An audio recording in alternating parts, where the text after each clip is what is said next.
One Middle Tennessee woman is calling a complete stranger a hero after saving her autistic son when a river outing turned deadly. News Channel 5's Jonquil Newland shows us how a soldier sprang into action. 17-year-old Ronnie Harris and his family decided to come here last weekend on the Red River to enjoy some time on the water, but it nearly turned to tragedy if it wasn't for the quick actions of a Fort Campbell soldier who happened to be nearby.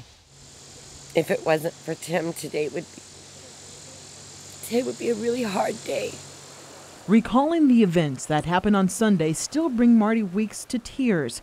Her family was tubing down the Red River when she and her autistic son Ronnie became separated. The current had taken me about 20 feet from him. It had rained the day before and the water was a bit higher than normal. The current wedged Ronnie under a tree. I was just holding onto the tree branch. And he was struggling for a little bit, and then he stopped struggling.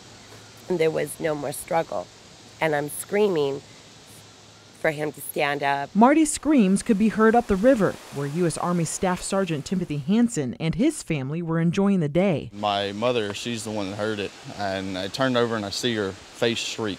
I'm just like, what's going on? And she's like, go save that baby. And with that, Hansen was in a sprint down the river.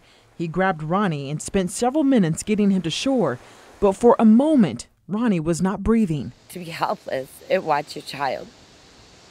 You don't know what's going to happen next, you know. You don't know if tomorrow you're planning a funeral. You just don't know. Ronnie did eventually come to and knew exactly who to thank for saving his life. He walked up to me after hugging his mother. He was like, you saved my life. I love you. You want to be friends? And I couldn't do nothing but smile.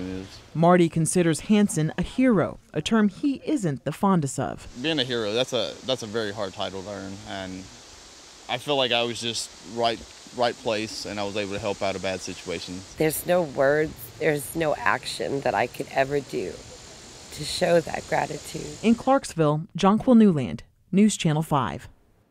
What a great story. Martie is working with Clarksville officials to publicly recognize Hansen's, yes, heroic actions.